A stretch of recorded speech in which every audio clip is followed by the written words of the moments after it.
Welcome back to the Traders Network Show, broadcasting worldwide from Davos, Switzerland. We're here for the 2020 World Economic Forum. I'm your host, Matt Bird, and my next guests need little introduction on the crypto scene as they're rolling out a new movie called Cryptopia. And our guests are Torsten Hoffmann, the director and producer, and Oliver Krause, the co-producer. Gentlemen, welcome to the show. Yeah, thanks. Thanks, Matt. Great.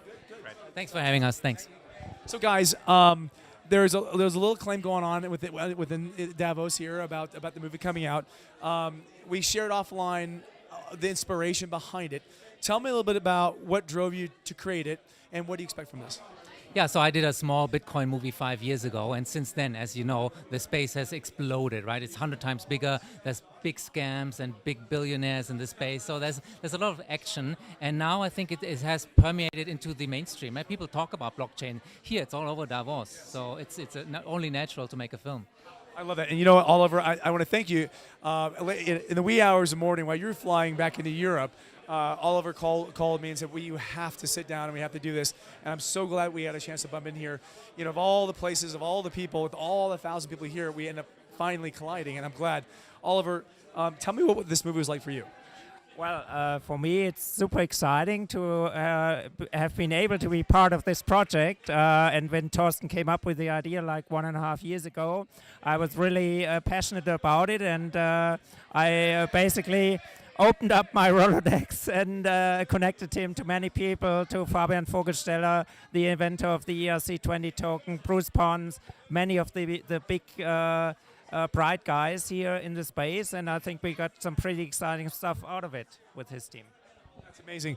So tell us a little bit what it was like producing and directing this, because you mentioned something about all the kind of the hurdles, the ups and downs, some of the scandals, and you couldn't be more true. It's what everybody thinks of when they think of crypto. And where is it going? Take a minute. Tell us a little bit about the experience you went through. I think making a film is one thing, we all know, but you're making a film about what's happening in real time right now. And it's in an investment community, this is going to mean something. So I'm going to pass this to you. Thanks.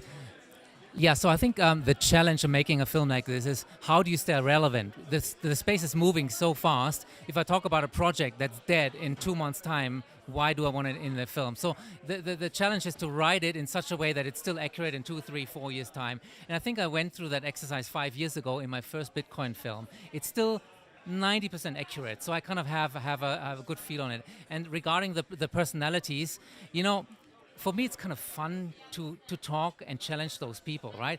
They believe their own bullshit so much, they rarely have journalists asking the tough questions. And I'm trying to do that, and actually they enjoy it. They enjoy me asking the tough questions. I don't know how it is for you. You have a similar role, I think, right? You know what, I don't really ask tough questions. I throw them up like this and let you guys go, you know, tee them up, knock them out.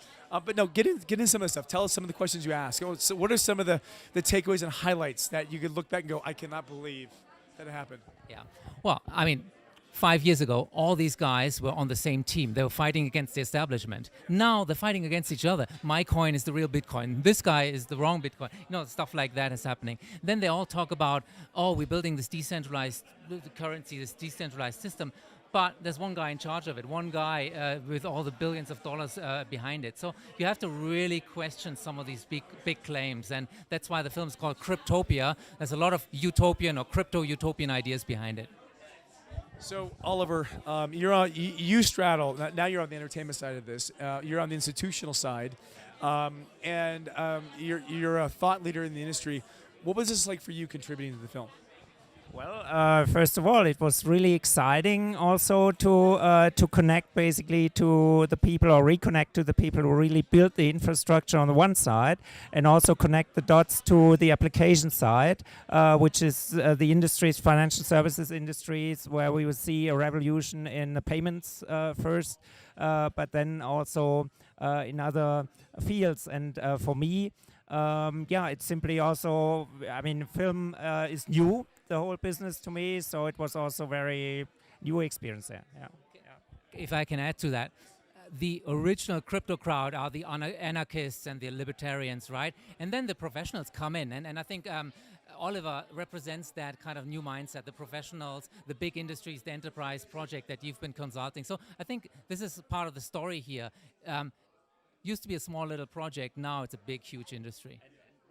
Maybe also, I mean, what we are doing with Untitled now is basically we build on that and launch own ventures, like, for example, Liquidity, looking into utilizing these inventions and innovations to do security token offerings for the professional sports teams, which means combine innovative funding and fan engagement, which was not possible with conventional financial services instruments.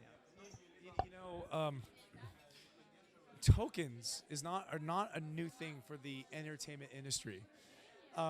We forget at a very young age, we all played skee ball, you know, in Chuck E. Cheese or whatever. You roll the ball, kids, and their little tickets come out, and you exchange those tickets for a piece of candy. And fundamentally, we're talking about the same thing, except they're virtual instead of a physical ticket. As you're exchanging them, you know, bartering for commerce. You know, I think the entertainment industry is a great way to top off and use that kind of. Yeah, and exactly, and there's a lot of emotion also there. And this is why this could be a space where we will see maybe mass adoption relatively early. Versus in other industries, for instance, in the financial services industry, more broadly in the corporate world, we will see more, let's say, blockchain inside solutions. So things that where you will see products that are using the technology, products and services, but not so much talking about blockchain or DLT. Because we use our phones without, let's say, talking about a TCP/IP protocol or something like that. But still, it's essential that it works. Yeah. So okay. So I tell you what. Before we get into rolling this up, because I know you were so very busy, and we got a crazy crowd upstairs at the Caspian Week here. MIT is throwing some sort of panel session up there, and you probably hear the noise pouring in here. Can you give us a little spoiler? Yes, I can. So we were the only film crew to ever be allowed in the secret Bitcoin bunker. This is a cool story. You're going to love that. It is a thing. 10% of all private keys are held in that bunker. It's a secret location in Switzerland, a decommissioned military bunker, nuclear-grade doors, various security measures. It took us weeks to get in there, and we couldn't even film half of it because it was so secret. You go inside the bunker, then down into like an elevator. It was crazy. So it's a fun little 4-minute sequence in the film, and the insiders love it because they have not seen it, and the outsiders who have no idea about crypto, they start to understand, wow, this is a real industry. There's real infrastructure being built. These guys are, mean money.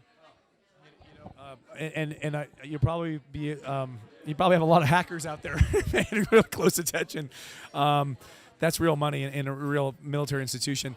Let's talk about the rollout. It's rolling out worldwide. Where did it start? Where can we expect it to end up in New York? So, look, I'm super, super happy that Melbourne was the premiere last week. Melbourne is my hometown in Australia. We're now here in Europe, so we're doing a few Swiss events. We're doing a few German events with Oliver's help, Luxembourg, London, Oxford University, and then we're going to go to America, kind of build the buzz, and then America is obviously the biggest market. Start on the East Coast, then go to LA, and then Asia. So that's the cinema tour, and after the cinema, we hopefully launch on, I don't know, maybe your network or Netflix, or who else wants to buy? I tell you, give us a red carpet pass, and we'll be there. We'll be there. Ladies and gentlemen, Cryptopia. We've got Torsten Hoffmann and Oliver Krause. Gentlemen, thank you for coming on. I really appreciate it. It's really good to see you. You're always a delight to have.